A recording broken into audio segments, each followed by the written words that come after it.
We continue our series on the Gospel according to St. Matthew, and we've been in the Sermon on the Mount for the last couple of weeks, and we will continue that for a couple of more. Now, the Sermon on the Mount is a group of ethical teachings drawn together by Matthew, put together and edited.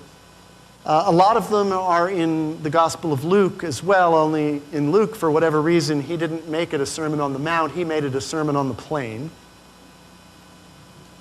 And these things, some of you I know have been reading, and so you've heard of this document called Q.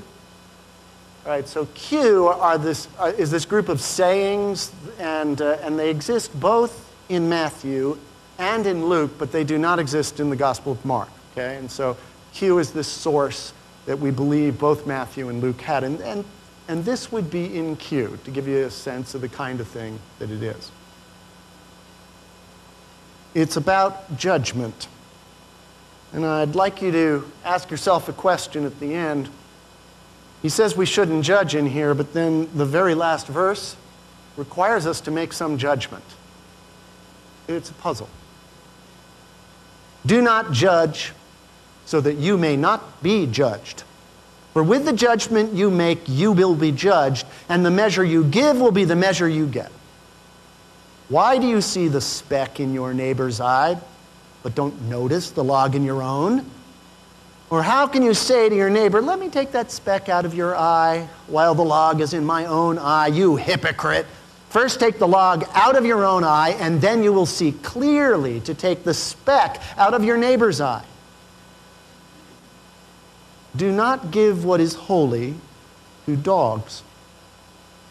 And do not throw your pearls before swine, or they will trample them underfoot and turn and maul you. Hear what the Spirit is saying to our church.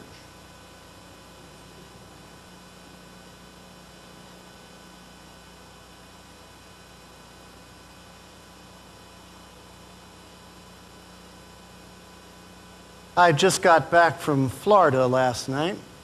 About 6 o'clock, I was visiting my dad. Dad's a retired Presbyterian pastor. He is 94 years old. And he just bought an iPad. Took him the longest time to get around to buying the thing. And he had to justify it. Oh, you Depression-era kids. My goodness. Such a big deal. He had to be able to figure out how he would use it, so he could make sure he could use it all the places he went. So he tried to figure out whether or not they had Wi-Fi at Tampa Airport. Because Dad drives up to Tampa Airport all the time just to do his exercise. He likes to be around younger people. So he goes there, and then he tried to figure out if they had it over at Disney World. Because he likes to go to Disney World too. In fact, Barbara and I took my father over to Disney World for his, and I kid you not, 300th visit this week. He went with my mom 214 times. In any case, he told me that the most interesting thing about the iPad, though, was that you can read books on it. And so he said that he had, for the first time in decades, kid you not, decades, he had actually sat down and read a book. Now, that's not to say that he never was read to, because my mother read out loud to him night after night after night. He used to carve stone, and she would read out loud. It started on their honeymoon when somebody gave them the complete works of Charles Dickens for a wedding present. But it had been so long since he just sat down and read a novel, and so I asked him what the novel was. He said, Pride and Prejudice. Now, part of that was because it was free, I'm sure, but it's nevertheless, I think, possibly my favorite novel. And I know I've mentioned the book to you before, even observed one thing about a change that happened to Elizabeth, one of the characters, but I would like to reflect on this text of Scripture that I read a moment ago in terms of the characters in Pride and Prejudice. Because this is one of the only books that I've ever read where characters actually develop and grow. In particular, Mr. Darcy. Mr. Darcy, you see, is a very wealthy landowner. And for those of you that know the plot of the book, I'm going to leave a lot out. Mr. Darcy is one of the richest men in all of England, has a huge estate. And he has a secret, though. You know, he's born into this gentry. He's supposed to be a person of honor, develop his estate in a way that would make everybody proud. But Mr. Darcy has a secret, and even if you've read the book, I wonder if you've looked at it this way. He's afraid. He's afraid that he will be shown to be a fraud. The man is afraid that it will be revealed to the people around him that he does not live up to that ethical, moral, living standard that has been placed before him in society. He's afraid, and he carries a deep shame about it. Worried that he'll be cut off. And when he doesn't measure up, he's going to be cut off. And because he's worried that, because he carries that deep-seated fear within him, his behavior is unfortunate. His behavior in how he treats other people is affected. So as if to mask the idea that he is not the man he thinks he's supposed to be, he judges others. Mr. Darcy goes to the country. There are several smaller estates in the area, and on one of them lives Elizabeth and her sisters, and they are, yes, looking for husbands, which is what everybody thinks Jane Austen novels are about. They were at a dance, and Mr. Darcy was, well, rude. Elizabeth actually overheard him when he was talking to his friend Bingley. Bingley said, "Oh, look at all these wonderful women," and Darcy said, I don't see anything that could possibly tempt me. And then he pointed to Elizabeth and said, "But what about her? She's tolerable, I suppose." He judged, stood above with this pride, really because he was afraid.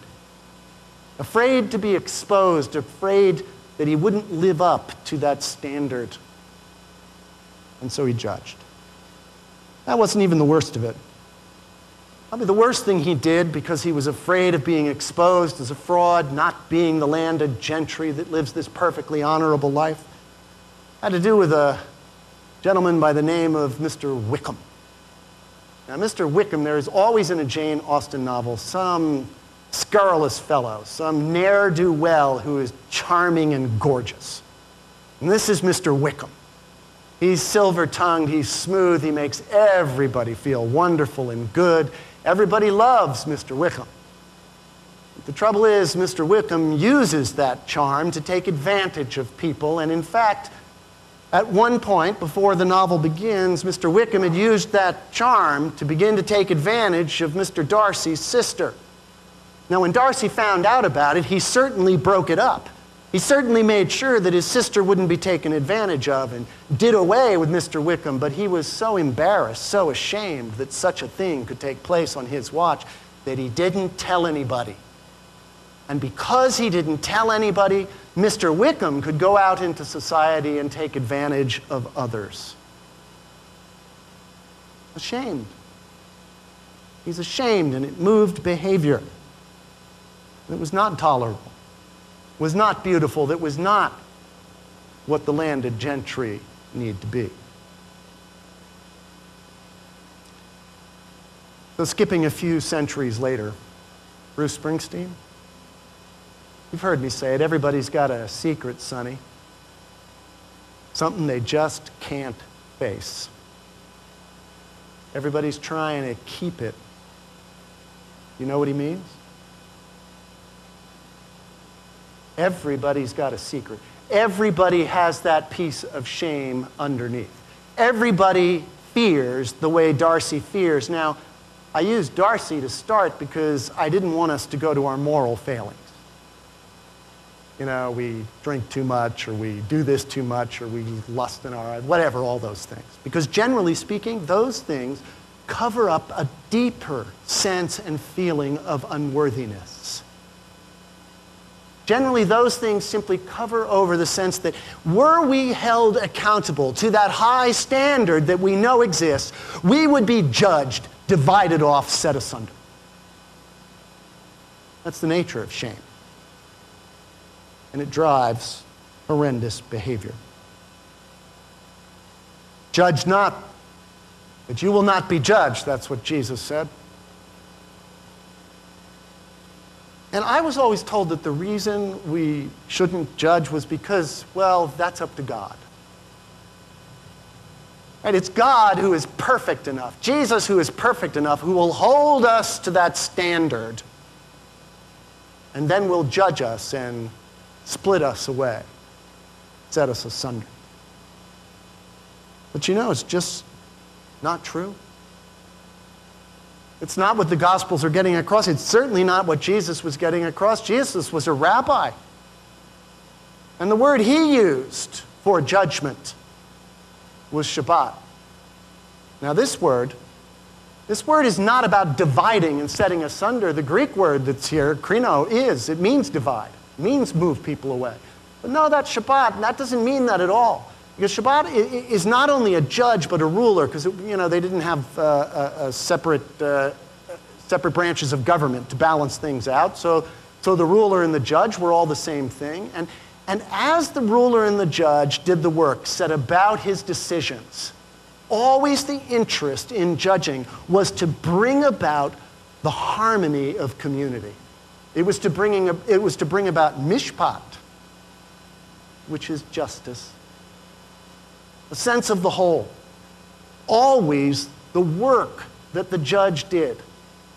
Any judgment pronounced was to make an attempt to bring the community back to a whole fabric at peace, shalom.